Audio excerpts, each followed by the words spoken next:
Students, welcome back to Asian History. Today we're going to be talking about Czarist Russia, its impact, its legacy within Russia, why it's so important, why it's lasted so long, and what it means for the people and the politics of Russia.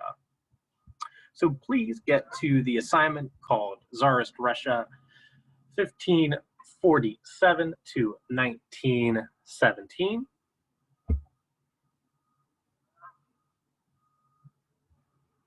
It's important to note that you will also see Czar spelled two different ways. You have Czar, C-Z-A-R, or you also have T-S-A-R.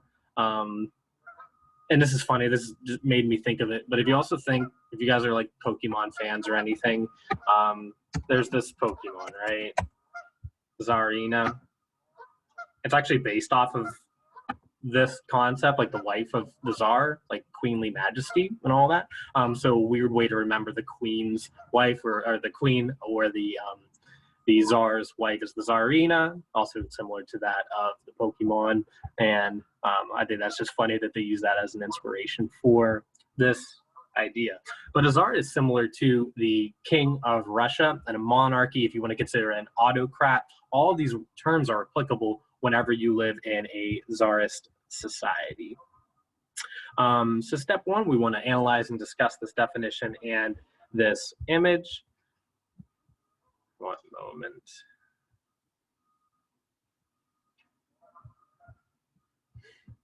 So the Tsar is the title associated primarily with the rulers of Russia until 1917. So this is literally from the span of like 400 years almost, right? So you have a ruler, a leader in Russia known as the Tsar. So it takes up a big chunk of history. And whenever you consolidate power to one person, you're going to see particular abuses of that power. You're going to see policies that favor a few people rather than a lot of people. Right? And this exists for a long time in Russia, and it really sets the scene for why peasants, why serfs are acting the way that they do, why poverty is so rampant within Russia, and why the standard of life isn't the same for all people. Tsars are monarchs who receive their power through heredity, which means because your son is next in line, right? He's the next Tsar after the father dies. And the term Tsar is derived from the ancient Roman imperial title Caesar, right? So taking that from more of the Western history type of stuff, Tsar is derived from Caesar because Russians thought that their leader was similar to that of the Roman emperor Caesar. Whether that's true or not, I don't know.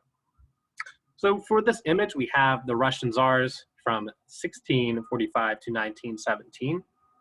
The first few are a little bit complicated, but this really gives a good idea of the family structure of the Tsars. So we see all of this family structure. And what's interesting, especially in European history at the time, is that a lot of these people who are ruling the countries are like cousins, uncles to one another, right? People in France, England, Poland, all of those places.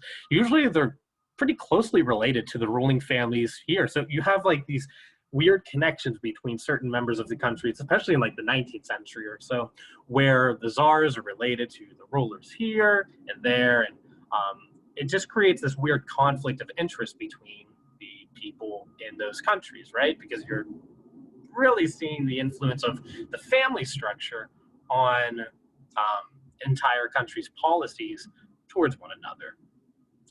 For better or worse, usually worse, right? And through this lineage, we can see all of the different Tsars there in bold right here.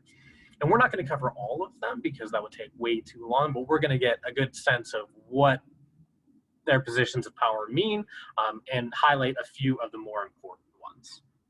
So for step two, we want to watch this video, and we're going to identify 3 ways that Ivan the Terrible set the tone for future Tsars in Russia for 15 points. So think about the ways that he set an example for how Tsars are going to act, whether it's brutality, whether it's policy, or whether it's something else. So let's watch for step 2.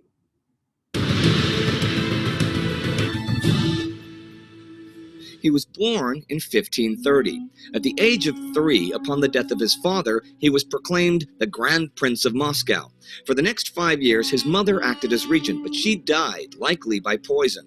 The regency was then shared between several boyar, noble, families, struggling for power until at 16, Ivan was crowned Tsar of all Russias, the first to be so crowned, and thus claiming the ancestry of the old Kievan Rus, which once stretched from the Black Sea to the Baltic. The title Tsar came from Caesar, Latin for emperor, and was a sort of homage to the rulers of the Roman and Byzantine empires. Ivan's policies were extremely aggressive and violent, and much of his rage was focused on the boyars. He had their land confiscated, and they And the boyars are just one of the other noble or nobility classes within Russia at the time, kind of like middle of the line towards the upper part of it, along with the religious elements of the country. Themselves executed or exiled, which meant long journeys on the boyars. He had their land confiscated, and they themselves executed or exiled, which meant... So they didn't comply, or just by virtue of position that they were in, they were either executed or exiled by virtue of being in the boyar class. That's one way that he set the tone. Long journeys on foot through the harsh Russian winter. Anyone suspected of conspiracy against Ivan was simply murdered. His private guards were called oprishniki. They came from the lower social classes, and they were loyal to Ivan. They wore dark clothes and bore hammers and dogs' heads attached to their belts. The heads were a symbol of their loyalty. The name Ivan the Terrible did not come from nowhere. His reign was a truly bloody period in Russian history. Everyone who got on his bad side died, often after terrible tortures. In 1581, in a manic rage, he killed his son. He beat his wife until she lost their unborn child. Impalements, rapes, massacres in general were part of the agenda. One of Ivan's most notorious... So this brutality is another sense of the way that the first Tsar set the tone for the rest of Russia. Massacres took place in Novgorod. Ivan was afraid of a conspiracy of nobles there, so he sent in the oprishniki. In 6 weeks, some 60,000 inhabitants of the city were killed. The Tsar's men had no mercy. They plucked out eyes, burned people alive, drowned them in the river. Legend says that a pigeon on the bridge turned to stone after witnessing the horrors of the massacre. Today, a monument to that scene still stands. In his private life, Ivan was not just bloodthirsty, he also had a huge appetite for women. He was married 8 times. The most important woman in his life was his first wife, Anastasia Romanova Zakharina. They were married for 13 years, and it is said that she was the only woman that he truly loved. She died, sadly, of disease. He actually had one of his wives, Maria Dolgoruka, drowned after the wedding when he discovered she was not a virgin. He also had many mistresses in addition to his legal wives. What might be surprising... So in these high political positions, usually they just don't have one wife. Usually they have many. All right. So having a wife is for many of them for political purposes, for political power. And then they had people as well who they had on the side as well.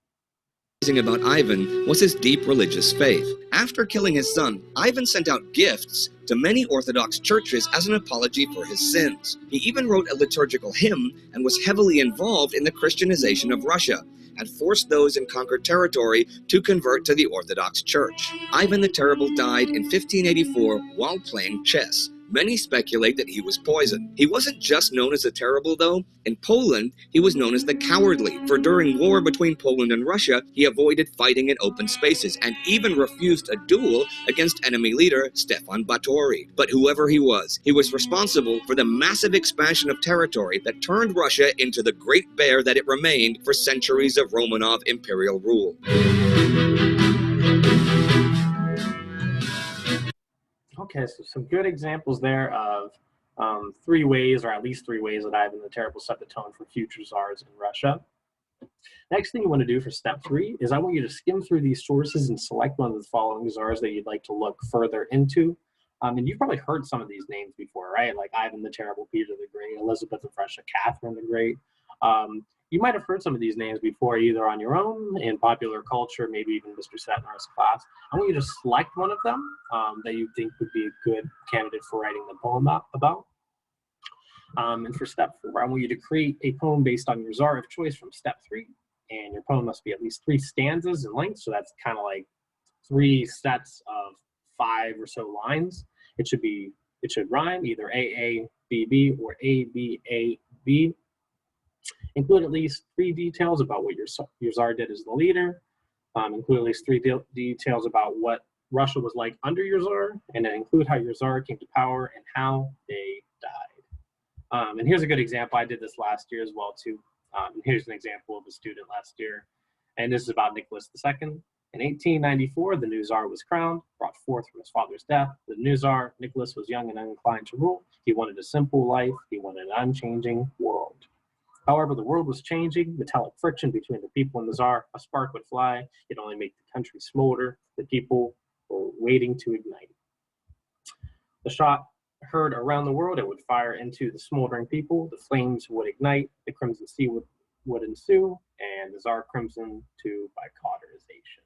All right, so this is a specific event detailing really the upbringing of the Tsar, and included within the structure of those three stanzas. So that's a good example for you to maybe use something similar to this.